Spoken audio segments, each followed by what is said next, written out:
सुप्रभातं नमस्कारः स्वागतम् अत्र भवतां सर्वेषां संस्कृतव्याकरणपाठने। आप सभी का एक बार पुनः संस्कृत व्याकरण की कक्षा में स्वागत है। आज हम कर्म कारक यानी द्वितीया विभक्ति के उपपद पढ़ेंगे एक बार पुनः। कर्म कारक यानी कर्ता जिस वस्तु को क्रिया की पूर्ति के लिए सबसे अधिक उपयोगी समझे या कर्ता जिसे सबसे अधिक चाहिए वह कर्म है और उसकी द्वितीया विभक्ति होती है। यह हम पहले पढ़ चुके हैं। अब द्वितीया विभक्ति के उपपद की बात करते हैं।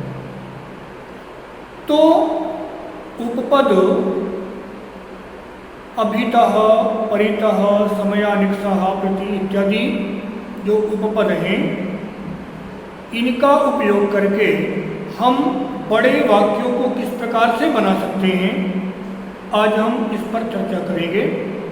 तो आइए चलते हैं स्क्रीन में और द्वितीया विभक्ति के उपपदों को समझने का प्रयास करते हैं। कर्म कारकम उपपदानि अभितः, उभयतः, परितः, सर्वतः, समयानिकषा, प्रति, धिक्, अधि, अलम, विना, उप, हा योगे द्वितीया।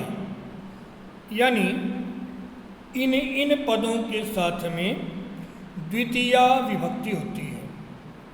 अभितः और उभयतः दोनों का अर्थ है अगल बगल अथवा दोनों तरफ। परितः यानी चारों तरफ, सर्वतः यानी सब तरफ, समया और निकषा दोनों एक ही अर्थ में प्रयोग होते हैं, पास में। प्रति यानी की तरफ, धिक् यानी धिक्कारना, अधि ऊपर, अलम यानी विना, अलम मना करने के अर्थ में प्रयोग करते हैं। विना जो हम हिंदी में बिना कहते हैं, उप समीप के अर्थ में होता है, हा हाय यानी कष्ट सूचक अव्यय है हाय। तो इन सब के साथ में द्वितीया विभक्ति होती है। अब इनमें से अधि और उप यह दोनों ही उपसर्ग हैं। यानी जिन पदों में अधि अथवा उप उपसर्ग होगा उन पदों की द्वितीया विभक्ति बनाएंगे। अब इनका प्रयोग देखते हैं कैसे करना है।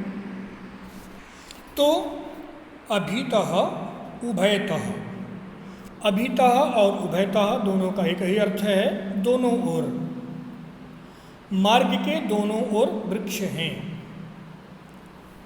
तो मार्ग की द्वितीया हो गई अम, औ, आन। द्वितीया हमने कर्म कारक में पढ़ा है।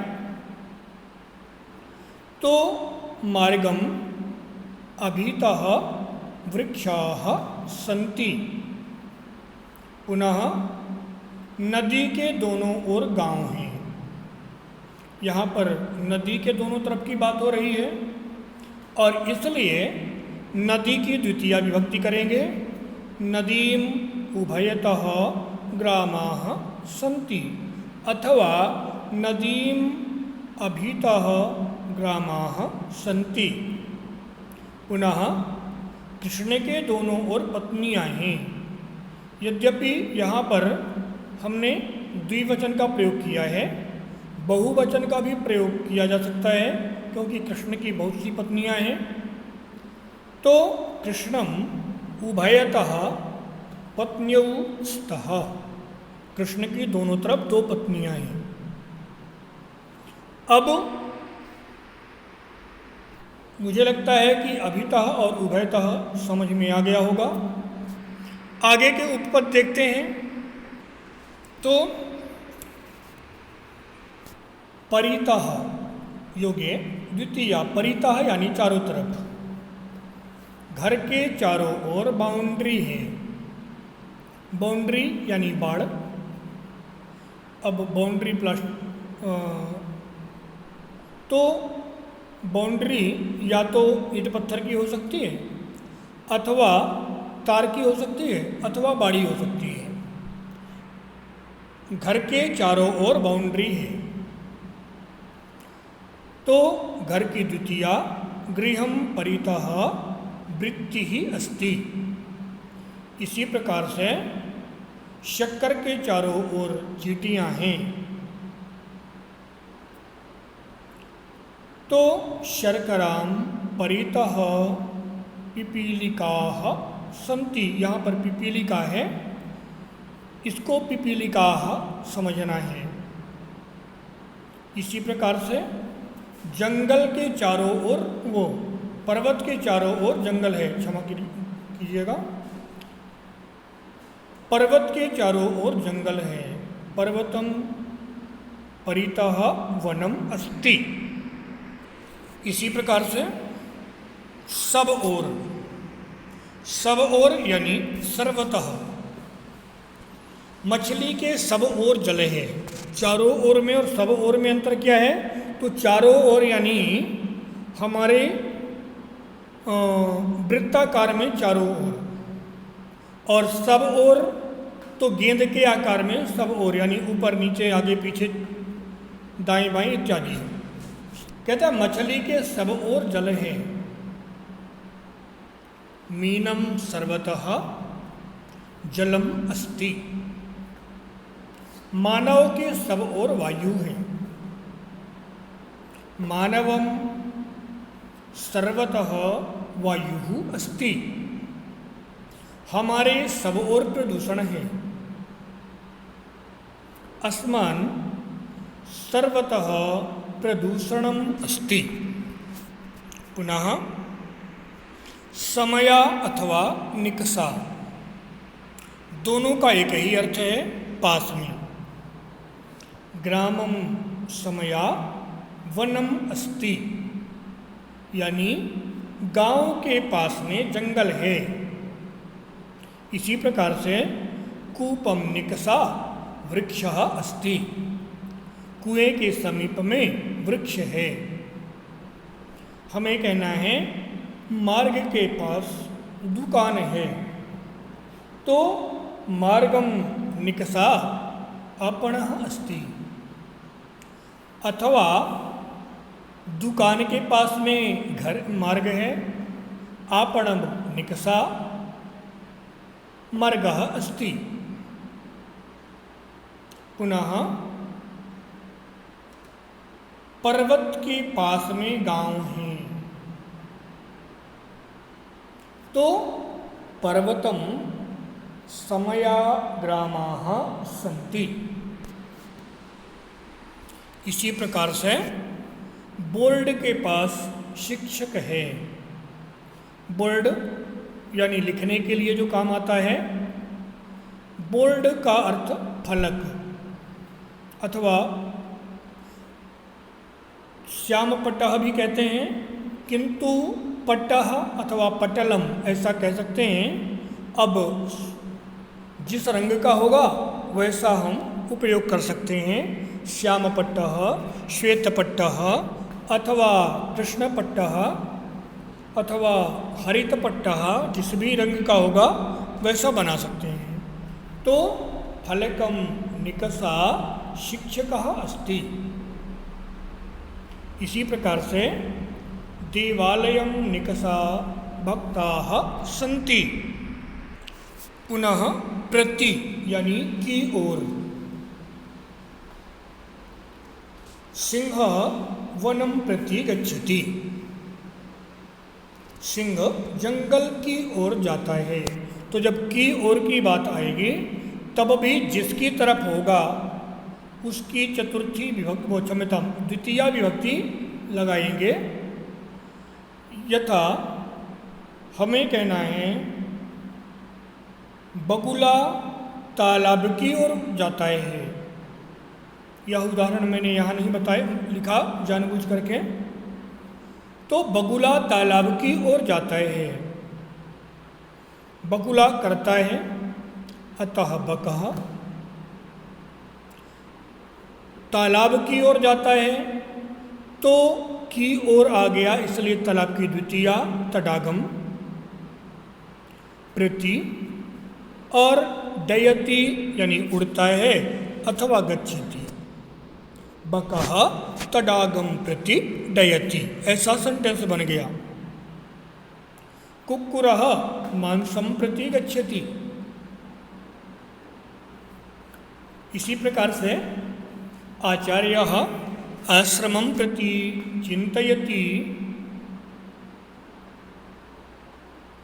जलवाहिनी पनिहारन, पानी भरने वाले, कूपम प्रति गच्छति। पुनः सज्जनः धर्मं प्रति आगच्छति, सर्पः मूषकं प्रति सरति। तो यहाँ की तरफ की जब बात आएगी तब भी हमको प्रति के साथ में द्वितीय विभक्ति का प्रयोग करना है।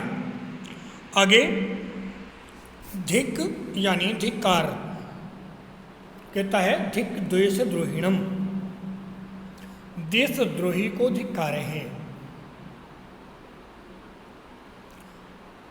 अथवा हम कहते हैं मूर्ख को धिक्कारे हैं, धिक मूर्खम। भ्रष्टाचार को धिक्कारे हैं, धिक भ्रष्टाचारम। कायर पुरुष को, डरपोक मनुष्य को धिक्कारे हैं, धिक का पुरुषम। इसी प्रकार से हा यानी हाय, हा दैन्यम अथवा हा दैवम, हाय रे दैव यानी किस्मत। तो जब हाय रे कहेंगे तो हा यानी द्वितीय विभक्ति, हा मूर्खम, हाय रे मूर्ख, हा दौर्भाग्यम, अथवा पुनः हा दुष्टम इत्यादि। पुनः अधि यानी ऊपर। तो जब ऊपर के लिए हम अधि उपसर्ग लगाएंगे तो वहाँ पर द्वितीय विभक्ति का प्रयोग करेंगे। यथा नेता मंच पर है अथवा मंच के ऊपर है, तो नेता अधिमंचम अस्ति। इसी प्रकार से राजा गद्दी पर बैठा है अथवा गद्दी पर बैठता है, राजा अध्यासनम विराजते। चटका अधिवृक्षम तिष्ठति, पेड़ के ऊपर बैठी है। इसी प्रकार से उप यानी पास। तो उपगंगम प्रयागः अस्ति, गंगा के पास प्रयाग है। उपनदीम ग्रामः अस्ति, नदी के पास गांव है। उपवसंतम ग्रीष्म ऋतुः आगच्छति, बसंत के पास ग्रीष्म ऋतु आती है। यानी बसंत के साथ में ही, बसंत के तुरंत बाद ग्रीष्म शुरू हो जाती है, इसलिए उपवसंतम ग्रीष्म ऋतुः आगच्छति। पुनः